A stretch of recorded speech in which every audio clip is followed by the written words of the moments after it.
الحمد لله رب العالمين، والصلاة والسلام على أشرف الأنبياء والمرسلين نبينا محمد وعلى آله وصحبه أجمعين. أما بعد،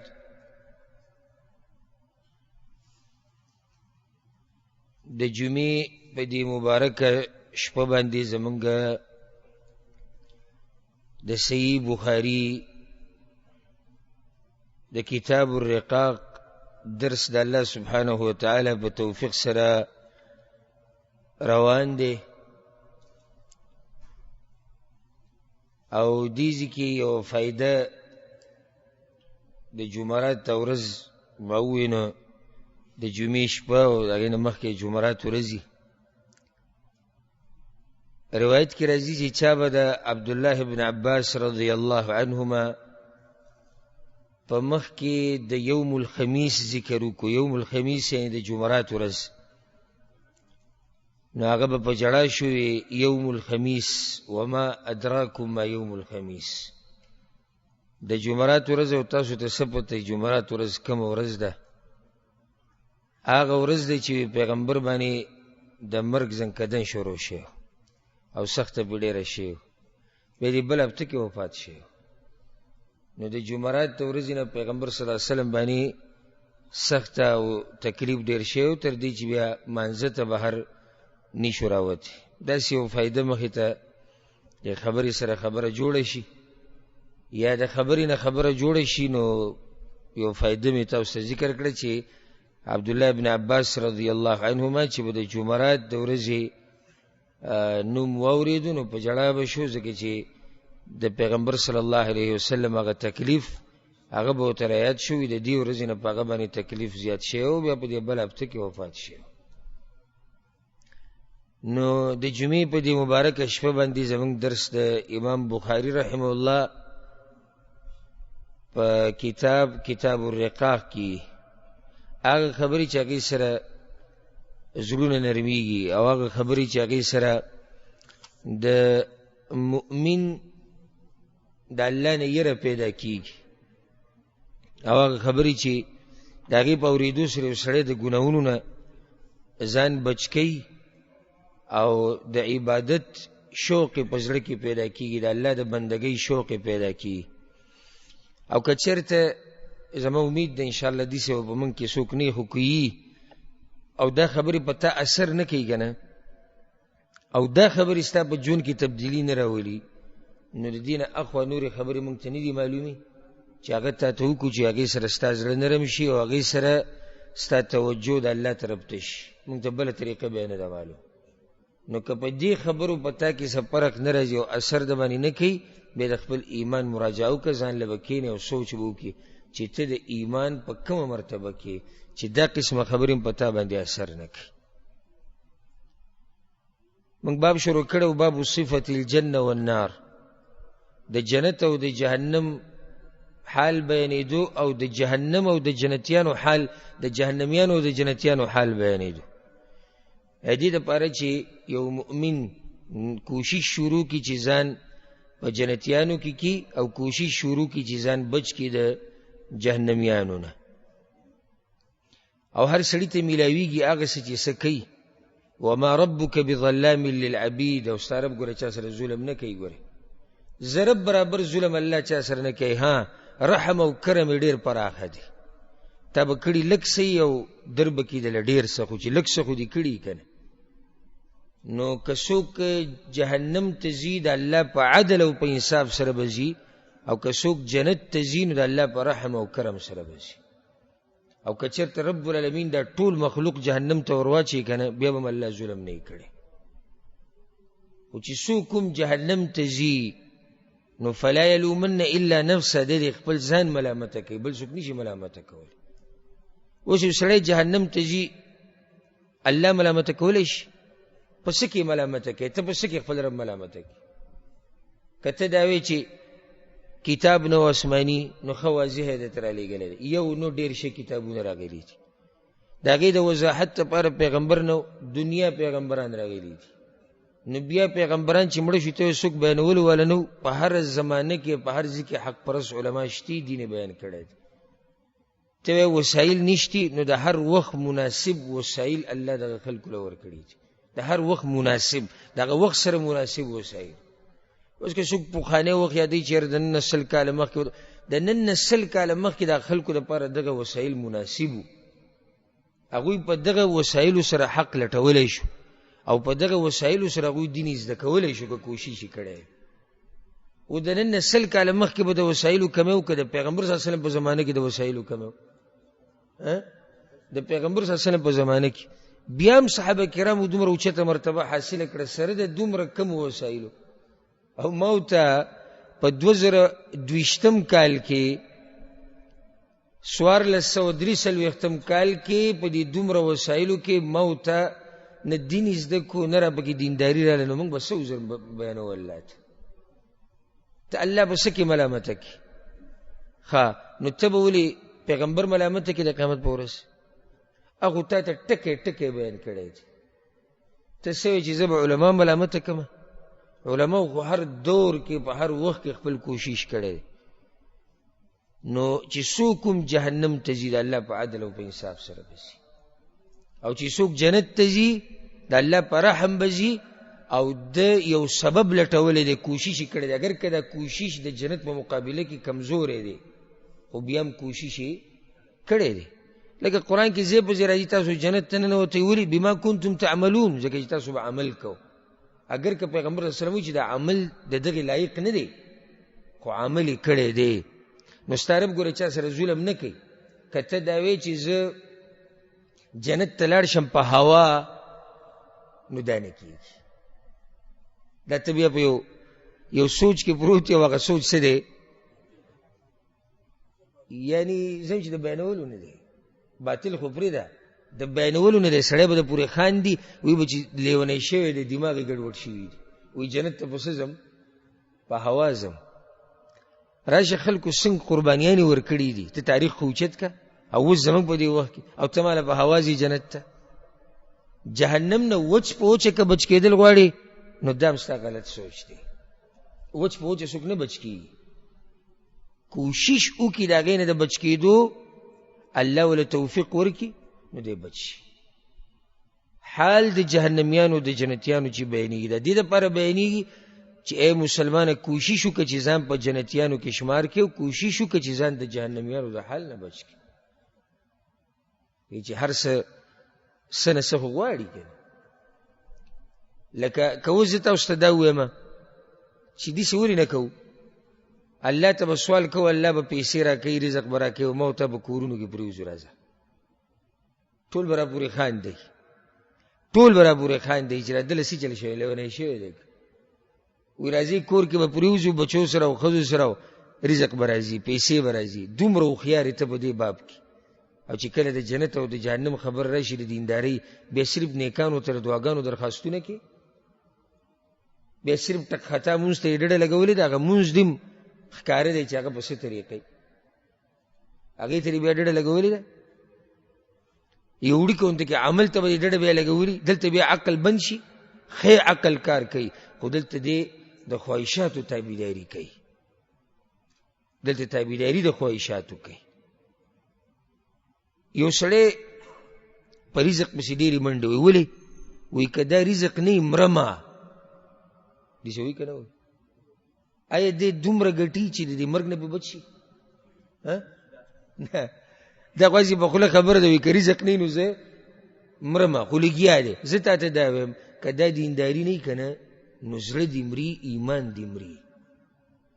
د یو سړي زړه مړ شو، ایمان یې مړ شو. رزق ښه ډېر دی، یو سړی ایمان یې برابر دی، زړه برابر دی، مړ شو د دنیا نه لاړ ځکه چې وږی و، څه تاوان یې وکړو؟ وقتي طور سخته یې تېره کړه، لږه غونته کې سخته و تېره شو، همیشه ژوند ښایسته شو. ماله دا خفګان او افسوس او غصه په هغه ځای کې راشي چې کله د دنیا په باره کې هوښیار سړی د دین په باب کې د ځان نه قمقل جوړ کړي، دا راله سخته غصه راولي چې د دنیا په باب کې سم هوښیار دی، چې د دین مسلې له راشي دی بیا صرف د دواګانو درخواستونه به کوي، او بیا به صرف چې دی یو مانځه ته به یې ډډه لګولي او مونځ یې هم ګډوډي. د الله نه یره پکار ده. خبره مې دا کوله چې جنتیان که جنت ته ځي، جهنمیان که جهنم ته ځي، نو ګورې الله رب العزت ته چا سره ظلم نه کوي. ګورې ضرب برابر ظلم الله چا سره نه کوي. اکثر حدیثونه دی باب کې موږ بیان کړي یو څو پاتې راغه بنن بیان کو ان شاء الله. د ډېر ناشنا روایت ته د انس بن مالک رضی الله عنه راوړی دی. وی پیغمبر صلی الله علیه وسلم وی چې یجمع الله الناس یوم القیامه، الله به د قیامت په ورځ دا ټول خلک را جمع کړي، دا ټول، او صرف انسانان نه، نو پیریانو، ملائکوم، نو ساروی او زناوروم، دا ټول الله را جمع کړي. ذکر الله دغه ورځې باره کې وایي یوم یجمعکم لیوم الجمع، په هغه ورځ چې الله به تاسو را جمع کړي د را جمع کېدو ورځې ته، نو په دغه ورځ به ټول خلک را جمع کېږي الله ته، او ټول خلک به ودرېږي الله ته. فیقولون، نو دا خلک به دا وایي قیامت په ورځ، دا ډېره اوږده ورځ ده، 50,000 کاله ورځ ده، خوراک نشتی، اسخاک نشتی، نور د میل په فاصله کې دی، خلک په خولو کې ډوب دي د اعمالو مطابق. نو دا خلک به تنګ شي. صرف په دې ایرپورټ کې چې یو سړی انتظار کوي چاته یو نیمه ګنټه، څومره تنګ شي، حالانکه ښه ایسي لګېدلی، ښه خوراک هر څه. سم خیال دی چې 50,000 کاله سړی ولاړ او ولاړ دې ته چې زما باره کې فیصله وشي یا د جنت او یا د جهنم. نو دا خلک به ولاړي، دوی به تنګ شي، دوی به خپل منځ کې مشوره وکړي. دا خلک لو استشفعنا على ربنا حتى يريحنا من مكاننا، که چېرته داسې څه طریقه جوړه کړو الله ته سپارش وکړو چې د دې ځینم دمه کړي.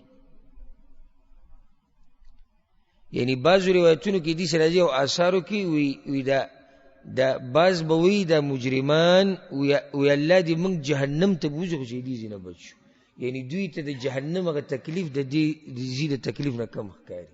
نو ته اندازه ولګوه چې څومره لوی تکلیف وي. دا تکلیف د ارض محشر دی. خو دا یاد کوي چې په دې ورځ الله مؤمنان او نیکان بندگان د دغه سختۍ نه بچ ساتي، او دا ورځ به په هغوی باندې ډېر مختصر تېرېږي، ډېره لنډه به په هغوی باندې تېرېږي. څومره چې ستا اعمال ښیي دومره دغه ورځ په تا باندې لنډه تېرېږي، او دومره به ته په راحته کړي. نو دا خلک به تنګ شي، یو بل سره به مشوره وکړي، وي راځي چې څه طریقه جوړه کړو چې الله ته دا خبر ورسي او سپارش وشي چې الله حساب کتاب شروع کړي او د دې ځینه موږ دمه شو، څه فیصله کوو شي که نه کوم وخته پورې به دلته ولاړ یو. خو په هغه ورځ څوک خبرې د الله سره نشي کولی. مسله دا ده، یعنی داسې سخته ورځ ده چې دا جرأت په چا کې نشتی چې د الله سره خبرې وکړي. یوم یقوم الروح والملائکة صفا، الله وی په هغه ورځ به ملائک او روح یعنی جبریل علیه السلام دا ټول په صف کې ولاړ. لا يتكلمون إلا من أذن له الرحمن، خبرې به په هغه ورځ دا ملایک هم نشي کولی چې څوک پورې رحمان اجازت نه یې ورکړي. نو عام خلک به څه خبرې وکړي د الله په مخ کې.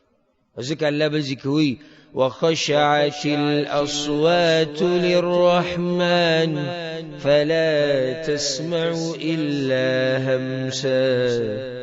الله په هغه ورځ به د رحمان ذات په مخ کې د اوازونه ټول غلی شي، صرف د ساه اخیستو اواز به په تا باندې لګي.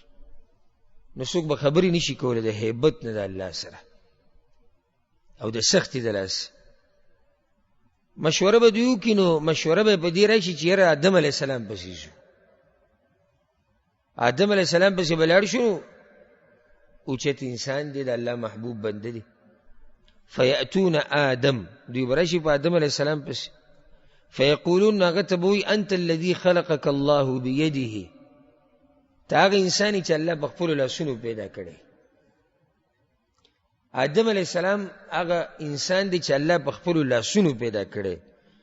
دا نور انسانان د الله په امر سره ټول پیدا شوي دي، هر چې آدم علیه السلام دی دا الله په خپلو لاسونو پیدا کړی دی او جوړ کړی دی. ونفخ فیه من روحه، او الله بیا پتا کې د هغه ساګانو نه سا واچوله چې کومې ساګانې الله پیدا کړي. وامر الملائکة فسجدوا لك، او بیا الله ملائکو ته امر وکړو تا ته سجده لګولې وه، یعنې ته معمولي څوک خو نه. اوس دې ته ګوره الله په خپلو لاسونو پیدا کړی نو روح یې پکې ور واچوله، نو ملائکو ته ووایي چې ده ته سجده ولګو. دا معمولي انسان دی؟ نه، لوی انسان دی. فاشفع لنا عند ربنا، ته داسې کار وکړه چې زموږ دپاره الله ته سفارش وکړي. یو روایت کې راځي چې دوی به هر یو پیغمبر ته دا خبر هم کوي چې ته نه یې دا په موږ باندې څومره سخته ده. نو الله ته ووایي چې د حساب کتاب شروع کړي، دا سخته زموږ نه ختمه شي. نو دی به ورته وایي چې لست هناکم، زه په ځان باندې دغې طاقت نه ینمه چې زه الله ته سفارش وکړم. یو روایت کې راځي وي دی به وایي چې زما د خپل نفس سره غم دی، نفسي نفسي. ویذکر خطیئته، او خپل هغه لغزش او خطا به را یاده کړي چې الله ورته ویلو دې ونې ته مه نږدې کېږه او دې نږدې شي. دا نیکان بندگان د الله څومره اوچت خلک دي، یعنی د ده نه دغه یو لغزش او خطا شوې ده او الله ورته معاف کړې ده او ښه اعلان یې ورته کړی چې دا ته معاف ته، او ده ته د قیامت په ورځو مې یاده ده. او زما او تا نه د ورځ خبره ته کومه، څومره نافرمانیانې کېږي موږ د سره یاد نه ساتو، موږ داسې ځان صفا شمارلی دی. که زه دا وایم چې نن دې څومره ګناهونه کړي دي، تا ته به یاد هم نه، ځکه چې ته دې غم نه یې راغستی چې دا ګناه ما تباه کوي، ته دې غم نه یې راغستی. خو که زه تا نه دا تپوس وکړم چې نن دې څومره روپۍ بېللې دي، ته نن نه، ته ماله د دې کال ریکارډ هم راکولی شي، ځکه چې تا سره د دې غم دی. روپۍ بېلل دا زما تاوان دی چې غم یې دی در سره، ته ماله غټ ریکارډ کېدی شي رجسټر د سره په کمره کې پروت او د دې ډېرو کلونو حساب کتاب تا لیکلی. دغه شان نیکان بندگان د الله هغوی د ګناهونو نه هېروي. دا ورته یاد ورته به دي ځکه چې غم یې ورسره چې الله به راته دا معاف کړي او که نه، نو په مخه یې یادوي. اوس دا وګوره، یعنی آدم علیه السلام اولنی انسان دی، او دې ته وګوره اخري ورځ قیامت چې هغې ته د آخرت ورځ ویلی کېږي، په هغه ورځ ورته ما خپله خطا یاده ده او څومره وخت منځ کې تېر شوی. او دا کس څوک دی دې ته م وګورئ، یعنې دې ته م وګورئ چې هغه انسان چې الله په خپلو لاسونو پیدا کړی، ورسره یې خبرې کړي دي، جنت ته ننوتی دی، ملایکو ورته سجده لګولې ده، د انسانانو نیکه دی، پلار دی، د هغه دا حال دی. زه وی نشم خپله خطا به را یاده کړي. ویقول اتو نوحا، لاړ شئ په نوح علیه السلام پسې. اول رسول بعثه الله، اولنی پیغمبر دی چې الله را لېږلی دی ځمکې واله ته. دلته دا مسله واضح شو او دا قرآن نه واضح کېږي او څو ځایونو کې بیان شوی دی چې اولنی پیغمبر ځمکې ته هغه څوک دی؟ نوح علیه السلام دی. آدم علیه السلام نبی دی. دلته یو اشکال زړه ته راځي چې لکه آدم علیه السلام هم دی، بعض علما نور پیغمبران هم ذکر کوي د نوح علیه السلام نه مخکې، وایي دا ثابت دی تاریخ کې چې دا نوح علیه السلام نه مخکې راغلی دی. نو څنګه نوح علیه السلام اولنی پیغمبر شو او مخکې پیغمبران راغلي دي یا انبیا راغلي دي، نو څنګه دی اولنی کش شو؟ جواب د هغې یو خدا دی چې دی پیغمبر دی او هغه انبیا دي، یعنې ده ته یو مستقل شریعت وحی شوی دی نوي. بل ښایسته جواب هغه دا دی چې اولنی پیغمبر چې الله کافرانو ته رالیږلی دی هغه نوح علیه السلام دی، ځکه چې د ده د قوم نه مخکې په دنیا کې شرک او کفر دا نه و. هغه نور پیغمبران که انبیا دي هغه راغلي دي، نو هغوی داسې خلکو ته راغلي دي چې هغه د هغوی خبره مني او په توحید باندې دي. هر چې نوح علیه السلام دی نو اولنی پیغمبر الله نافرمانه خلکو ته رالیږلی دی. نو په دې سره د ټولې خبرې را جمع شو. دوی به لاړ شي په نوح علیه السلام پسې او هغه ته هم دقه خبره وکړي چې تا ولنې پیغمبر الله را لېږلی، ته په دې سختي ته نه ګورې چې موږ په کومه سخته کې پراته یو. الله ته ووایي چې دا د دې زینه د دې ورځې نه موږ دمه کړي. نو هغه به ورته وي لستو هناکم، زه په دې کار باندې طاقت نه لرم. ویذکر خطیئته، او خپل یو خطا او لغزش به یاد کړي. هغه الله ته چې ویلو چې یا الله زما زوی، ان ابني من اهلي، زما زوی یا الله. الله ورته وایي نوح دا ستا زوی خو نه دی او کافر دی. چې کافر شو نو ستا په اهل کې نه دی، او ما نه ګورې تپوس د هغه څه مه کوه چې تا ته پته نه وي. ډایرکټ وی قال رب اني اعوذ بك ان اسالك ما ليس لي به علم. یا الله تا پورې پناه نیسم د دې څه کار نه چې زه تا نه تپوس کوم د دې څه چې ما سره علم. اوس دته دا خبره مې یاد ده، دې خبرې یری راغستې دی چې ما سره به کېږي څه. الله اکبر. او زما استا ژوند په نافرمانیانو کې تیریږي، که چېرته موږ دا سوچ کړی چې زما استا انجام به سره وځي، دا سا چې زما او تا نه وځي په څه حال به وځي، د الله ته چې مخامخ کېږو څنګه به مخامخ کېږو. داسې ډاډه ژوند موږ تېرو، داسې ډاډه. او بیا چې ګیرې پرېښودي او پنسې د ګیټو نه بره ساتي دی خو دته که دې چېرته نصیحت وکړو نو ځان له دې مسله وکته. ځکه چې هغه دین ټول په دوه درې خبرو کې راټینګ کړی دی. وایي دغه دین دی او موږ یې کوو، دین کې نور صحیح مړه بس دا وایي دین کې نور صحیح. دا دین کې دې په دوه درې کارونو کې راټولېدی خو مزید وایي موږ ټولو به شروع کړی، او دغه دوه درې کارونه الحمدلله موږ ټول کوو، اکثر یې کوو. نو بیا ضرورت څه دی چې دا قرآن بیانوو، دا حدیثونه بیانوو او دا دینداري نوره کوو؟ څه ضرورت؟ خو هر څه سیټ ته کېده او ګیره مې شتې او پنسې ګیټونه بره دي، پکې ټک خطا مونځ هم کومه. د سره به بیا څو خبره وکړي. دا کم اوچت انسان دی یریږي چې د یو خبره ما تباه نه کړي. نو زه دا کار نشم کولی. ویقول ائتوا ابراهیم، دی به ولاړ شي په ابراهیم علیه السلام پسې، الذي اتخذه الله خلیلا. دا هغه انسان دی چې الله د ده نه خلیل جوړ کړی او د دې محبت مرتبې درجې د ټولو نه اوچته مرتبه هغه د خلت ته چې ته یو انسان خلیل وګرځې. خلیل هغه دوست ته ویلی کېږي چې د هغه سره خالص محبت کېږي، دا اعلی مرتبه ده. او رب العالمین دا انسان خپل دوست ګرځولی دی. واتخذ الله ابراهیم خلیلا، او الله نیولی د ابراهیم علیه السلام لره ملګری. او چې الله یې ملګری ونیسي دیم د قیامت پورې زیریږي. څه عجیبه تقوادار خلک دي. یعنی الله قرآن کې وایي دا زما ملګری دی، خو دغه ملګری دیم د قیامت پورې زیریږي د الله. او چې پته نه د جنت لګي نه د جهنم لګي نه د آخرې خاتمې لګي نه پته د قبر د حالاتو لګي، او هغه دې ډاډه ناسي. دا سړی د الله دوست دی. او اسی ګورې څوک د الله دوست نه جوړېږي. دی ولې د الله دوست دی؟ د دې سیرت کې څه تاسو یاد دي؟ د الله دپاره ډېرې قربانیانې ورکړي دي. د هغه پیغمبر ټولو پیغمبرانو قربانۍ ډېرې ورکړي، خو په ده باندې څه ناشنا امتحانونه راغلي دي. ناشنا امتحانونه په ده باندې راغلي دي. الله دوست وګرځو. دوی به پسې ورشي چې ته د الله دوست یې، ته د حالاتو ته نه ګورې. الله ته ووایي چې موږ د دې ورځې نه دمه کړي، د دې وخت نه هم دمه کړي، او دا حساب کتاب شروع کړي. یعنې سبحان الله دومره سخته ډېره شوې ده چې دوی حساب کتاب غواړي.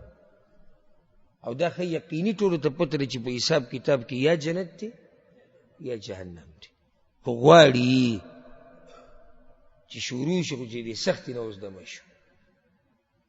نو هغه به ورته وایي چې لستو هناکم، زه ځان باندې د دې کار طاقت نه لرم او نه طاقت وینم.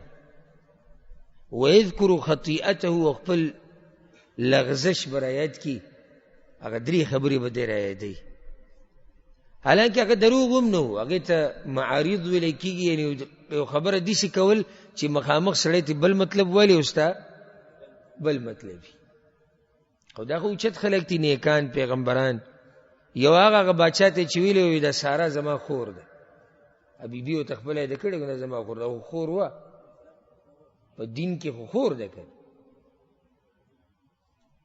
یو هغه قوم ته چې ویلی وي زه بیمار یم، نو انسان کې خو هر وخت څه نه څه کمی زیاتی خو بدن کې. یو دا چې وي دا د مشر دا کار کړی دی، نو هغوی ته مراد مشر بوت واغست. او سبحان الله، یعنی دا خبرې چې هغه کمې کړي د خپل ذات دپاره هم نه دي کړي، که نه چا دپاره یې کړي؟ د الله دپاره یې کړي، بیا پې ویرېږي. دې ته اوس وګوره، دا ده چې دا څومره خبرې کړي دي او د قوم سره چې دا کومه دشمني ده او دا حالات چې پرې راغلي دا خو ټول د الله دپاره راغلي دي. دی بیا هم ویرېږي په ځان باندې، وایي زه دا کار نشم کولی. ویقول اتو موسی، لاړ شي موسی علیه السلام پسې، الذي کلمه الله، دا هغه انسان دی چې الله سره برای راست خبرې کړي دي. وکلم الله موسی تکلیما، الله وی ما خبرې کړي د موسی علیه السلام سره خبرې. اوس ناشنا انسانو، نن د سحر مانځه کې ما د سورت طه تلاوت کو، نو دغه آیت ته مې ډېر سوچ لاړ، او بیا وروسته م چې کور ته لاړم، یعنې دغه آیت مې زړه کې داسې پروت و چې دا څه ناشنا انسان و. الله وی واصطنعتک لنفسي، الله وی موسی ته ګوره ما د ځان دپاره غوره کړی او د ځان دپاره مې پیدا کړی. دا به څوک وي چې رب العالمین ورته داسې وایي او عرش والا ورته دا خبره کوي. نو موسی علیہ السلام د الله سره خبرې کړي دي. اوس خبرې پیغمبر صلی الله علیه وسلم هم کړي د الله سره، آدم علیہ السلام هم کړي دي، نور پیغمبران دې سیم کې دي چې موږ په علم کې نه او خبرې کړي. خو دا هغه پیغمبر دی چې دی مشهور دی په ده باندې، ډېرې کړي دي، د وخت په وخت د الله سره خبرې کړي دي، وخت په وخت خبرې کړي. او ځکه د ده په باره کې ډېر بیا د اسرائیلي روایتو کې هم راځي او مسند روایتو کې هم راځي چې الله ته یې دا ووي، الله ته یې دا ووي، ځکه چې هلته د خبرې د الله سره هغه ډېرې شوي دي. اوس سړی وایي چې ده په دنیا کې د الله سره دومره خبرې کړي، خو دی خو د هغه سره د خبرو عادت دی که نه؟ نه دی عادت دی که نه؟ نو په کار دا چې دی ښه ډاډه ورشي الله ته وایي چې سپارښ وکړه، یا سپارښ وکړي چې یا الله د خلکو د حساب کتاب شروع کړه. نو دی به م وایي لستو هناکم، دا کار زما په وس کې نه دی. او په نور روایتونو کې داسې هم چې هر یو پیغمبر به دا وایي چې نن زمونږ رب دومره غوسه کې دی او دومره غضب کې دی چې نه مخکې چېرته دومره غضب کې او نه به په راروان وخت کې دومره په غضب کې، نو موږ طاقت نه لرو چې د هغه سره خبره وکړو. ویذکرو خطیئته، نو دی به م خپله هغه غلطي او لغزش رایت کړي، هغه قبطي چې د ده لاسه مړ شوی، څه ناشنا نیکان خلک دي، حالانکه ده خو د قتل اراده هم نه وه، اراده یې وه د قتل نه. دویمه الله ښه پاک قرآن کې ویلي، وی موسی علیه السلام دعا وغوښته چې الله دا کار راته وبخه، وی ما ورته وبخو، معاف کړی دی الله. ویل هغه انسان چې الله معاف کړی دی، هغه انسان چې قتل ارادتن نه دی کړی، هغه هم هغه غلطي رایې دی ویروي. داسې نه که الله رانه تپوس وکړي چې ولې، او موږ سره مخکې خبره تېره شوه چې ولې الله چا ته م ووایي که نه دی تباه و برباد دی. دا ځان سره ولیکه چې قیامت په ورځ الله چا ته م ووایي که نه ولې، نو پوه شه چې دا سړی لاړ ختم شو. ځکه چې د ولې جواب دا هېڅوک نشي ورکولی الله. هسې یو ګناه تا ته به یادوي که نن دې کړي او ذهن کې دي چې دغه ګناه تا ته الله رایاده کړي ده چې دې نن کړې ده یا پرون د شپې دې کړې ده، او تا ته الله وایي ولې، ته څه څه ویلی شي؟ څه جواب، څه بانه، څه د خلاصي لار، د تیښتې لار څه شتي؟ نشتي. ځکه مخکې حدیث تیر شو من نوقش الحساب عذب. پیغمبر صلی الله علیه وسلم وی عائشہ الله چې د چا سره په حساب کې چیړ چاړ شروع کو کنه دا سړی یقینا جهنمی دی.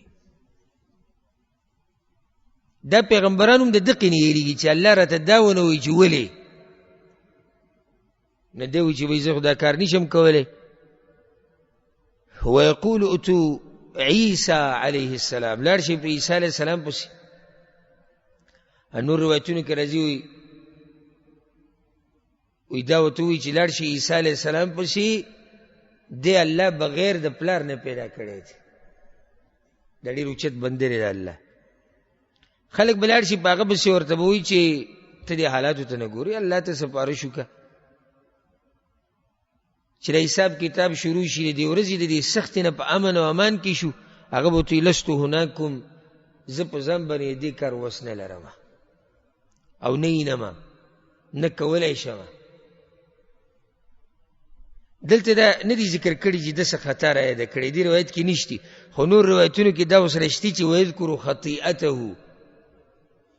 او دې مو خپل یو خبر رایاده کړي. نو دې سره رایادوي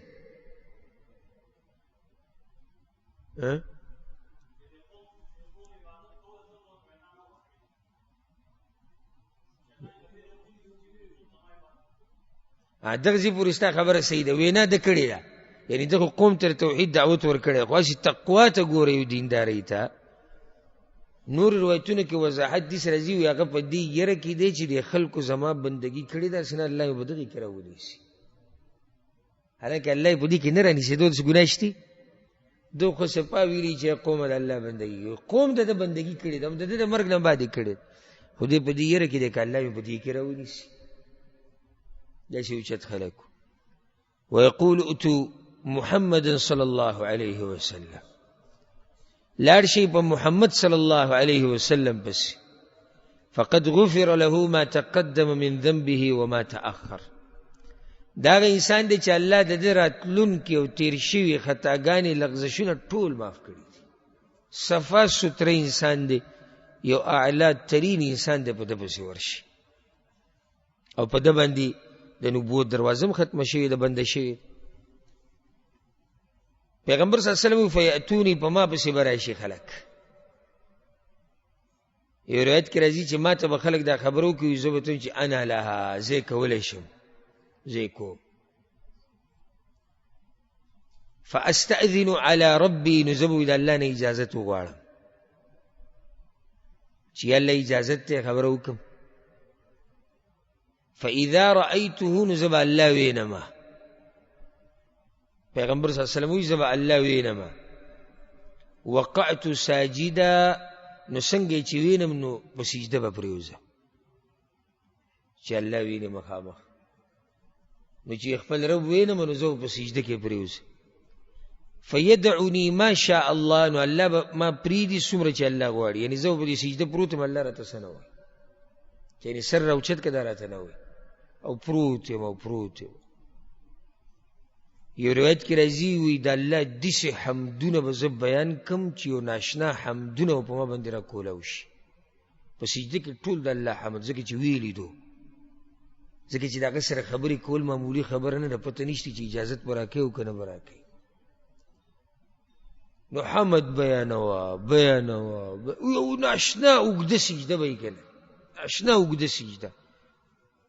پیغمبر صلی الله علیه وسلم به پروت وي په دې سجده، او پروت بیا به ورته الله له طرف نه آواز وشي ارفع رأسک، سر اوچت که، سل تعطه، که څه غواړې ویې غواړه در به یې کو. وقل یسمع، او که څه خبره کوي وی که وا به ورو. وشفع تشفع، او که د چا سفارش کوي نو وی که سفارش به در قبول کو. پیغمبر صلی الله علیه وسلم وی فارفع رأسی، زه به سر اوچت که. دې چې ګوره دا خبره یاده کوي چې پیغمبر د الله د اجازت نه بغیر د سجدې نه سر هم نشي راوچتولی. رد دی په خلکو باندې چې څوک پیغمبر ته چغې وایي چې موږ د قیامت په ورځ د سختو نه بچ که. کوم پیغمبر ته چې ته چغې وایي، هغه پیغمبر په خپله د الله یو بنده دی، او هغه پیغمبر د الله د اجازت نه بغیر څه نشي کولی. ته څنګه پیغمبر ته وایي چې دا کار وکړه؟ الله ته وایه اختیار ټول د چا سره دی؟ د الله سره. وی پیغمبر براله سپارش وکړي منمه، د پیغمبر سپارش کې غواړي ډېره ښه خبره ده، خو دا سپارش هغه ګورې د الله د اجازت نه بغیر نشي کولی. نو ته څنګه ډایرکټ د پیغمبر نه غواړي؟ ته د الله نه وغواړې یا الله د دې پیغمبر سپارش راته نصیب کا، ځکه چې سپارش شفاعت ټول د هغه په لاس کې ده. نو چې د چا په لاس کې ده خو د هغه نه یې غواړه کنه. دا بعض وایي چې الله اوس پیغمبر له څه شی ورکړی ده او زه یې ترې وغواړم. دې کیسې دي؟ الله پیغمبر له شفاعت نه دی ورکړی؟ تاسو وایئ ورکړی دی که نه؟ یو سړی یې ترې غواړي. دې کیسې دي؟ تاسو به دې څه جواب ورکوئ مفتیانو؟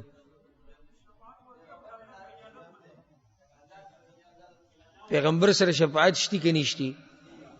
نو که زه یې ترې غواړم ولې ناروا ده؟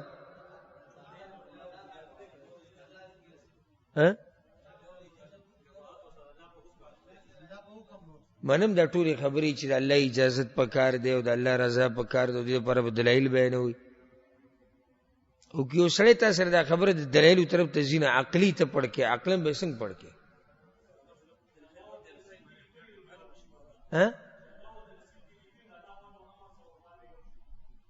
نه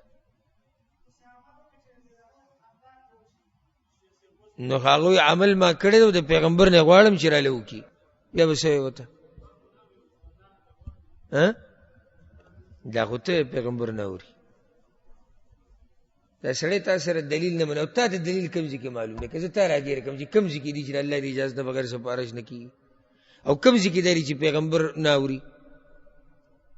هر ځای کې خو هر ټیم کې سړی ته هر مسله خو نه یاده. او دا سړی ته عقلا راګیرول غواړي، نو څنګه به راګیرې؟ تا ته وایي پیغمبر له الله سپارش ورکړی، زه یې ترې غواړم، ته مسله منع کړې، نه دې ورکړی سپارش.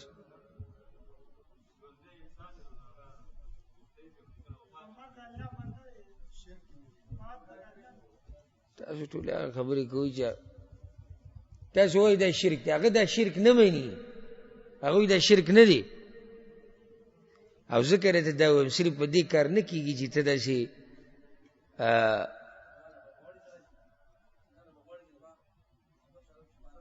دا خو ستا یو نصیحت شو هغه ته چې د الله نه یې غواړه. هغوی زه د الله نه م غواړم او د ده نه یم غواړم، الله وله ورکړی. نو چې الله وله ورکړی دی نو ستا پکې څه کار دی؟ زه یې ترې غواړم. دا ګوره دا یاده کوي، صرف په دې کار نه کېږي چې ته زه موحد یم او زه سلفي یم او زه څوک یم. والله داسې داسې خبرې به تره مخامخ شي چې د غوږونو نه دې لوګې وځي. ځکه هر وخت علماو ته دعاګانې کوئ. دا زمونږ دا ملګري او دا موحدین چې داسې ډاډئ که نه، وایي هره مسله چې پیش که ځه، نو ده ته پته دی چې موږ سره علما شته، هغه یې جواب کوي. ډېر راګیر که دقه وړه مسله کې ډېر یو دلته پوهېږي. نو دوه خبرې مخې ته راځي، یو د علماو قدر او دویم د علم د زیاتولو کوشش.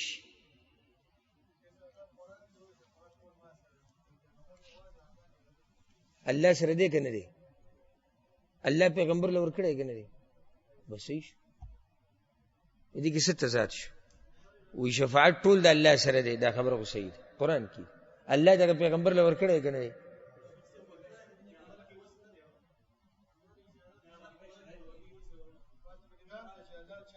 نو هغه وایي زه یې تم قیامت له غواړم.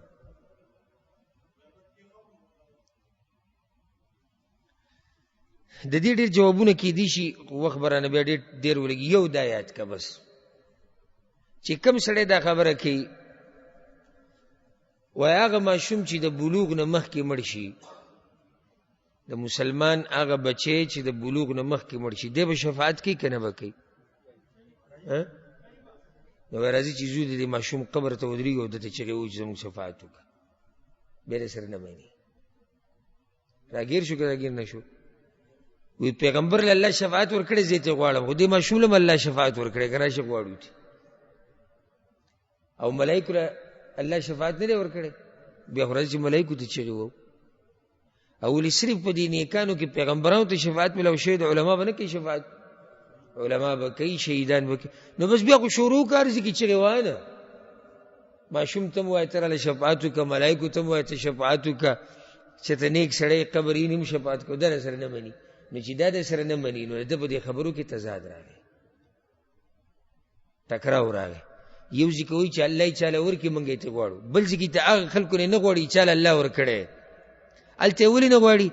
ځکه چې ده ته پته رسوي ده چې الله وله ورکړی دی، خو زما دا غوښته د ده نه په دې ځای کې دا مله فایده نه راکوي.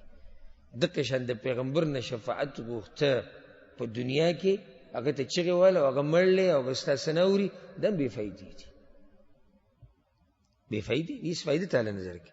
نو غواړی د هغه چا نه چې د چا په لاس کې دا شفاعت. الله دې موږ ته نصیب کړي. د پیغمبر صلی الله علیه وسلم د شفاعت ډېر اقسام دي. دا ما د توحید په کتاب شرح چې کوله کتاب التوحید باندې کې ما اقسام ذکر کړو. د ټول نه لوی شفاعت چې الله پیغمبر له ورکړی دی هغه دا دي، او دې شفاعت ته کوم نوم وایي؟ المقام المحمود. المقام المحمود او الشفاعة العظمى، لوی سفارش او لوی شفاعت، هغه داسې دی چې الله پیغمبر له ورکړی. دا هېچا ته الله نه دی ورکړی. دا شفاعت زمونږ پیغمبر پورې خاص دی. نو زه به سر اوچت کم فاحمد ربي بتحمید يعلمني، د الله حمدونه به ویم چې الله به راته وښیي، یعنی وروسته به هم حمدونه وایي.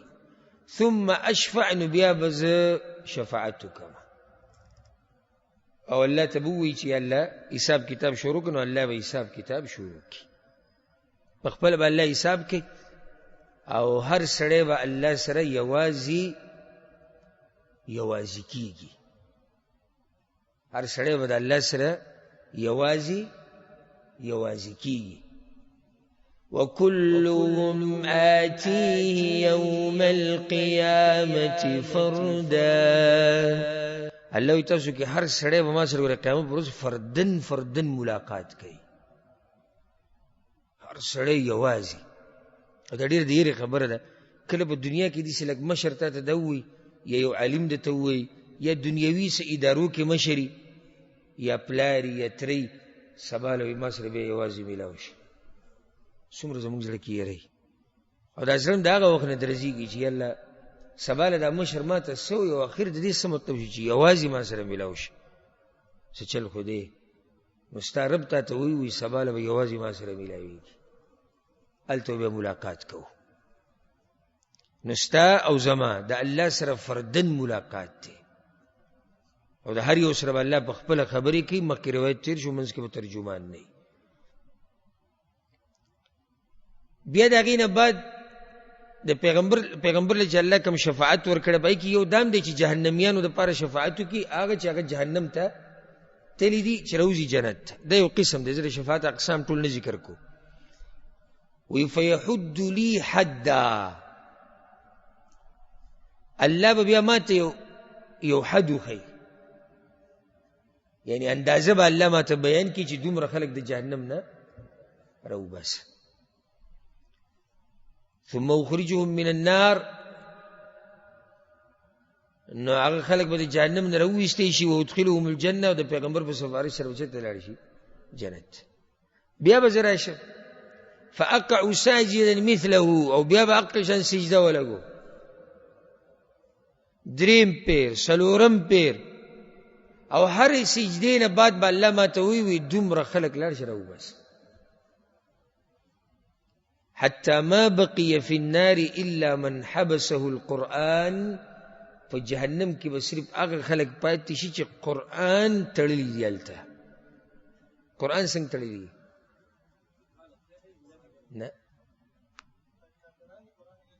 نه، هغه خلک چې قرآن ویلی دي چې همیشه به په جهنم کې.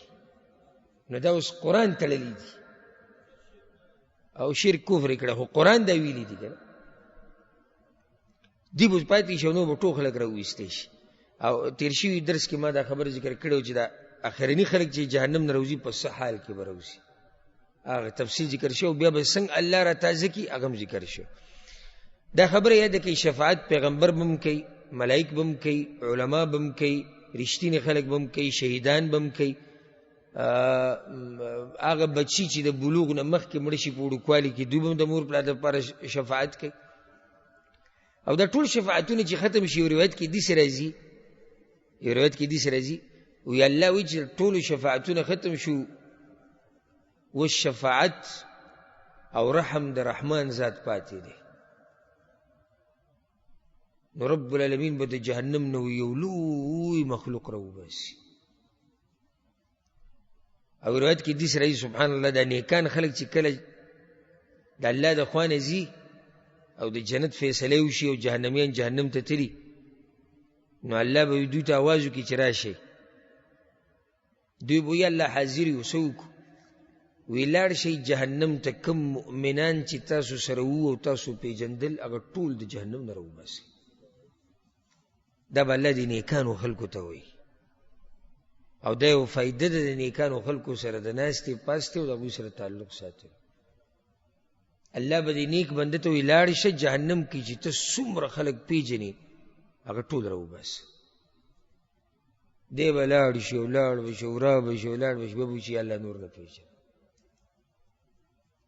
او پرون مې یو کتاب کتو، په کې یو اثر مې وکتو د عبدالله بن مسعود رضی الله عنه. اوس ناشنا خبرې کړې ده، دا زړه پې سم خوشحاله شي. ملګرو سره ناست نو عبدالله بن مسعود رضی الله عنه دې ملګرو ته دا خبره وکړه، وی الله چې به کومه مهرباني په دې خپلو بندګانو د قیامت په ورځ کوي، د هغې د سره تپوس مه کوو چې هغه به څنګه کوي. ډېره سخته ورځ به او دا هغه کریم رب دی چې په دې سخته کې خپل بندګان هغه یوازې نه پرېږدي. دومره کریم او مهربان رب دی، زموږ نه معمولي بانه غواړي چې موږ وبخي، خو مشکل ما او تا کې دی چې موږ هغه معمولي کارونه نه دی کړی چې ما او تا پې وبخي. کینه هغه قصه تاسو ته نه ده معلومه، هغه یو کم سل کسانې چې وجلو معلومه ده که نه؟ سلم یې پې پوره کړو او بیا لاړ د توبې دپاره او منځ کې مړ شو. هغه کلي ته ونه رسېد او مړ شو.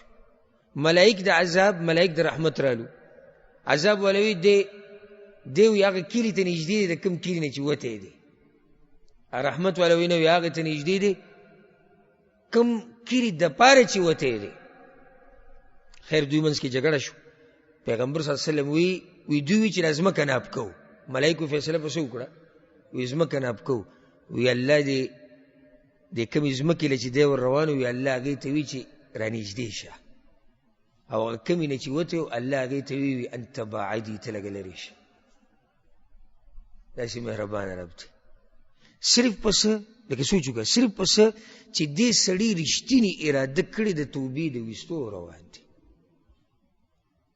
نو چې کله ملایکو ځمکه ناب کړه، هغه ځمکه کمې ته چې دی روانو هغه نږدې پرېوته، او د کمې ځمکې نه چې دی وتی هغه لرې وه. نو الله امر وکړو چې دی جنتي دی، دی جنت ته بوتلی شي. داسې مهربانه رب دی. خو په دې هر څه کې که ما او تا نه بخلی کېږو، دا به زما او ستا کوتاهي. د هغې نه بعد روایت راوړی د عمران بن حسین رضی الله عنهما، پیغمبر صلی الله علیه وسلم وی یخرج قوم من النار بشفاعة محمد صلی الله علیه وسلم. بعض خلک به د جهنم نه راوویستی شي د پیغمبر صلی الله علیه وسلم په شفاعت سره، فیدخلون الجنه، نو دوی به جنت ته ننویستی شي. یسمون الجهنمیین، جنتیان به دوی ته څه وایي؟ جهنمیان. داسې روایت ما بیان کړی و که نه؟ تېر شوي جمعه بیان شوی و که نه؟ حدیث سره یو څو فایدې ما ذکر کړې.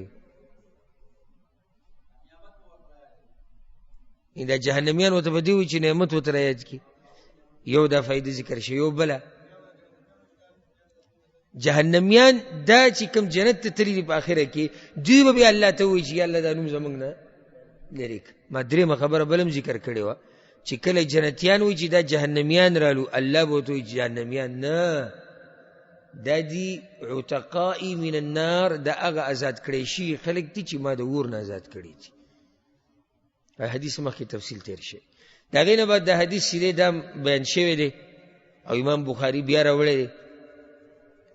انس بن مالک رضی الله عنه روایت ته ان ام حارثه اتت رسول الله صلی الله علیه وسلم، د حارثه ابن سراقه رضی الله عنه مور راغلی و د پیغمبر صلی الله علیه وسلم خواله. ذهن کې قصه راغله عضوي سره سیر شو په غشي لګېدلی او د غشي پته نه لګېده ما نو بیان کړی و هفته مخکې ذهن کې خو مراله کیسه کې چې ذهن کې ما داسې نوم واوړي راواوړي پوره ده حارثه وی وقد هلك حارثه يوم بدر او حارثه مړ شوی د بدر په ورځ اصابه غرب سهم دا زیادت په هغه روایت کې نو ذکر دلته امام بخاري روایت بیا راوړی و یو په داسې غشي باندې لګېدلی و چې د نامعلومه کسانو د طرف نه اوس دا پته نشته چې دی د کافرانو په غشي لګېدلی دی او که د مسلمانانو په غشي مسلمانان دی اوبو له لاړ او کېدای شي مسلمانانو دا سوچ کړی چې یاره کافران که څه اوبو له راغلي و هغوی ګزار د غشي کړی و دی لګېدلی الله اعلم نو کله چې دا خلک واپس رالو مدینې ته دا ټول خلک ولاړو خپلو خپلوانو ته څوک پلار ته او څوک زوی ته او مور بچي ته او ښځه خاوند نو دا بوډۍ پکې هم ولاړه وه او دا دې نازمین زوی و انتهایي نازمین زوی و تنکې ځوان و او زارېږه د داسې ځوانانو مور لېږلی وی که الله یې چېرته قبول کړي خو ناشنا قصه د هغه سره دغه وشو چې اوس د ده دا پته نه لګي چې د چا ویشتی دی نو بعضو صحابه کرامو خپل منځ کې خبرې کولې چې دی شهید نه دی شهید خو هغه چاته وي چې واضح د کافر په لاس مړ شي نو دی د هغه ملګرو نه یې تپوس کوي ستاسو هغه ملګری زما هغه زوی حارثه هغه کوم ځای کې د هغو ته خو مړ دی مړ دی ابۍ خو وي ګوره دا پته هم نه لګي چې شهید دی او که نه دی نو یو زوی او ځوان زوی و هغه داسې لاړ شي چې پته یې نه لګي چې شهید دی او که نه دی راغله پیغمبر صلی الله علیه وسلم پسې جړلی وي یا رسول الله قد علمت موقع حارثة من قلبي یا رسول الله ښه درته پته ده چې حارثه زما په زړه کې کم مقام لرو څومره پې زه مین وم هغو زما د زړه سر و هغو د هغې د زړه مناره وه د هغې زړه و زړه بوډۍ مور ځوان زوی اوس تاسو اندازه ولګوئ چې څومره وپې مینه او بوډۍ ناسته دغه ځوان زوی ته ده فإن كان في الجنة لم أبكي عليه وإلا سوف ترى ما أصنع یا رسول الله که جنت ته تللی نو بیا خو نه جاړم بیا خو لېږلی موږ دغې له چې دی لاړ شي جنت او یا رسول الله دا بعض وایي چې شهید شوی نه دی نو که چېرته داسې یو جنت ته نه تللی نو یا رسول الله ته به وینې داسې ویر به وکړم چې تاریخ یاد ساتي بیا خو ویر پکار دی پکار دی که نه دی ولې یو زوی او هغه هم جنت ته لا نه لاړ جهنم ته بیا خو به یا رسول الله ته وینې زه څه کوم دا خو سم غم دی دلته زه صبر په دې کوم صحیح د زوی لاړ خو خوشحاله په دې چې جنت ته لاړ نو ډډې به یې دې ته لګولې ده چې شفاعت پر علم وکړي نو چې الله رانه قبول کړو لویه خبره ده بل طرف ته نو بچی هم لاړ او هغه بچی لاړ چېرته لاړ جهنم ته لاړ دا ګوره مور چې مور یې د بچي سره داسې محبت کوي ښه چې هر څه دې وشي خو چې زما دا بچی جهنم ته لاړ نه شي دا سوچ پکار موږ سره سوچ دا دی چې یاره که هر څه خو چې بچي ته مې یخ ایسي لګېدلی الله پیژني پیغمبر پیژني مړه دا وروستنۍ خبرې دي خو چې بچی مې اعلی ترین سبق ووایي او د سپین کاټن اچولی د ده سره ښکلی موټري دی د امزولو په منځ کې پړقېږي دی نازمیني د ده دپاره غټ کور پرېږدم چې زه مړ شم او د ده 10 کمرې کوري او بیا د ده د بچو کوري او دا سوچ در اغستی نه دا سوچونه وروستني دي اول سوچ دا وکړه چې دا بچی ستا د جنت په لار روان دی که د جهنم په لار روان دی پیغمبر صلی الله علیه وسلم ورته ویل یا ام حارثه ای د حارثه مور حبیلتي لیونی شوې که لیونی شوي معنی ده چې یعنې ته کمې خبرې کوې او د الله په لار کې مړلی او د الله په لار کې مړلی خو شهید دی اجنة واحدة هي ولد جنت یو جنت تیسه انها جنان كثيرة جنت کې خو ډېرې مرتبې دي او ډېر جنتونه دي. وانه فی الفردوس الاعلى، او استاذ وی معمولی جنت ته نه تللی، جنت الفردوس ته تللی. سخت خوشاله شو هغه بوډۍ د حارثه را واپس شو کور ته. هغه ژوند دغه شان تیر کو په دې خوشحالۍ چې زوی الله قبول کړی دی. او بیا د خوشحالۍ نه وی چې څوک خواله ورلي ورته به ووي حارثه خو پیغمبر وی چې فردوس کې دی. څه نیکان خلک وو دغه، څه اوچت خلک وو، څه په الله مین او څه په دې بچو مین خلک وو. یعنې دومره خوشحاله چې یو بچی په ځوانۍ کې مړ شو او دا خوشحاله دی فردوس کې دی. څومره خوشحاله دی. او دې غم ته نه ګوري چې ته چې پاتې شوې به یوازې ته به څه کوې بغیر د زوی نه، ته به دا ژوند څنګه تېرې. او دا د زړه دا ټوټه چې تا نه لاړه. او ځکه حدیث کې بچي ته ویل کېږي ثمرة فؤاد، د زړه میوه، بچی د زړه میوه او د زړه ټوټۍ د چا چې بچي هغه ته پته اندازه لګي. اوس چې دې عمر کې د سړي نه ځوان بچی لاړ شي نو ځوان بچی مړ کېده خو پرېږده ورکېده. یعقوب علیه السلام سترګې سپینې کړې وې د غم نه. وبیضت عیناه، الله وایي ډېر غم او ډېرې ژړا د یعقوب علیه السلام سترګې سپینې کړې وې. په بچي پسې د هغه سترګې سپینې شوې. نو چې د دې مور به څه حال و. خو خوشحاله په دې وه چې حارثه کوم ځای کې دی؟ حارثه په جنت کې دی. دې حدیث موږ سره مخکې تېر شوی، دلته موږ تفصیل ذکر کړی. وقال، او پیغمبر صلی الله علیه وسلم دا خبر هم کړې ده، غدوة فی سبیل الله او روحة خیر من الدنیا وما فیها. دا الله په لار کې په جهاد کې د سحرې لږ مزل یا د ماښامې لږ مزل، دا مزل غوره دی د دنیا نه، او په دنیا کې چې څه وي د هغې نه غوره دی. معمولی مزل د الله په لار کې، معمولی مزل د الله په لار کې دنیا وما فیها د هغې هر څه نه دغه مزل غوره دی. نو چې یو سړی پکې مړ شي او پکې وخت تېر شي او پکې زخمي شي، څه اوچت نعمتونه به الله دغه خلکو له ورکړي. ولقاب قوس احدکم او موضع قدم من الجنه. پیغمبر صلی الله علیه وسلم وی تاسو کې چې چا سره یو کمان هغه شي چې پوښتې کی قاب د نیولو غزي ته وي په عربی کې دغه خاص ته نیو ځای کنه. نو دا غینه تا کمان نیسی به کې غشي دی ولي دغه معمولی ځای نه دی، دا لاس په پروتي نیو ده، دا معمولی ځای. او موضع قدم یا دومره ځای څومره ځای کې چې ستا قدم راځي، هغه هم دې ته نږدې تقریبا دغه د نیو دا ځای او قدم یو بل ته نږدې دي، خو معمولی ځای دی کنه ډېر دی، معمولی ځای دی. پیغمبر صلی الله علیه وسلم وی دومره ځای چې په جنت کې چاته میلاو شو خیر من الدنیا وما فیها، دغه معمولی ځای دنیا او په دنیا کې چې څه دي د هغې نه غوره دی.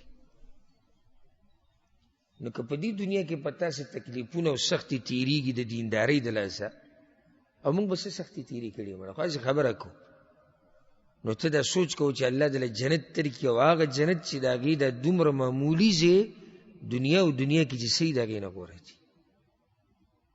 ولو ان امرأة من نساء اهل الجنة اطلعت الى الارض، او کچرته د هغه زنانو نه یو زنانه دی دنیا ته او د ځمکې ته راښکاره شي، کومې زنانه چې جنتیانې دي یا حورې دي په جنت کې چې الله پیدا کړي جنتیانو لري، کچرته په دوی کې یوه زنانه دی دنیا ته راښکاره شوه لاضاءت ما بینهما، نو د ځمکې او د اسمان په منځ کې چې څومره فاصله ده د ټول ځای به رڼا کړي، دغه رڼا د لاسه دومره ښایست الله ورکړی دی. ولملأت ما بینهما ریحا، او د ځمکې او د اسمان په منځ کې چې څومره فاصله ده څومره ځای دی دا به د خوشبو نه ډک شي، صرف د یوې زنانه په راښکاره کېدو سره. ولنصيفها يعني الخمار خير من الدنيا وما فيها. پیغمبر صلی الله علیه وسلم نور څه پرېدا د دغه زنانه په سر چې به کومه لوپټه پرتی کنه دا لوپټه دنیا او دنیا کې چې سری راغی نه غواړي دا ټول دنیا چې راوالي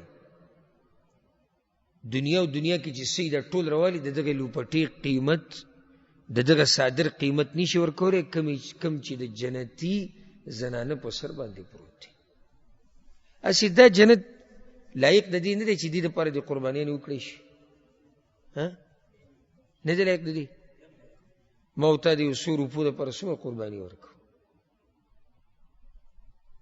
100 روپۍ داګه د پر دومره قرباني د دومره اعلی ترين جنت لپاره که قرباني سړی ورکې نو داسې تاوان خو نه دی دا خو ګټه ده.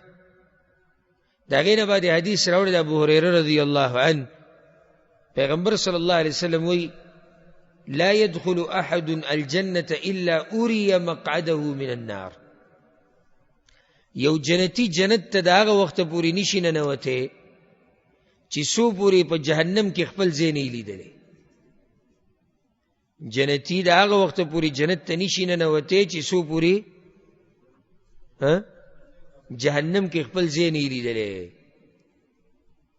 لو اساء دا زیوت الله خی وی که ګناهګار وي نو دلته تللی ولی الله دا زیوت خی لیزداد شکرا چې د الله ډیر شکر ادا کوي ځکه چې هلته سخت ویلی دا کمی نه چې الله بچ کړي. کله سړی ګوره یو بیمار ویني کنه نو بیا احساس ورته وشي د خپل بدن نو بیا شکرونه ډېر وباسي. نو چې اوس جنتي جهنم کې هغه ځای ویني او مخکې موږ سره روایتونه تېر شوي چې د هر سړي جنت کې هم ځای شتي او جهنم کې هم ځای شتي. نو د جهنم کې به دا ځای ویني نو شکر به ډېر ادا کوي بیا. ولا يدخل النار احد الا اري مقعده من الجنه. او جهنمی دا هغه وخت پورې جهنم ته نشي ننوتی تر څو چې په جهنم په جنت کې دته الله د ځای نه ښوولی. لو احسن الله به ورته دغه ځای ویني دا ستا ځای و که چېرته ته نیک عمله وې. دا ګوره لوی عذاب دی لوی عذاب دی. لیکون علیه حسره دا کار الله دې دپاره کوي چې دی په حسرتونو او افسوسونو کې پرېوځي. څومره لوی حسرت دی چې ته په جنت کې خپل ځای نه او ورتلی وته نشي. په جنت کې یو ځای ته یې او سړی روان جهنم ته. څومره لوی حسرت دی زړه به ټکې چوي چې هغه زما ځای دی خو زه ورته ورتلی نشم. ولې زما د خپلو اعمالو د لاسه یعنې ځای خو شتي الله څه ظلم کړی ځای شتي که نشتي ځای شتي خو دې سړي کې دومره څه نه و چې دغه ځای ته ځان رسولی الله به رسولی وی خو که ده څه نه څه کړی خو سره دې کړي نو الله خو سره ظلم نه دی کړی. په دې باب کې یو 3 روایتونه پاتې شو هغه واضح دي. به انشاءالله روان درس کې بیانو او بیا باب شروع کوو. باب الصراط جسر جهنم. د جهنم په شا باندې به یو پل لګي. امام بخاري رحمه الله د جهنم په ملا باندې او د جهنم په شا باندې به یو پل لګي چې هغې ته څه ویل کېږي پل صراط. د هغې په باره کې بیا خبره کوي چې دا پل صراط به څنګه وي او خلک به پرې څنګه وړي او پیغمبران به څنګه وړي او نیکان خلک.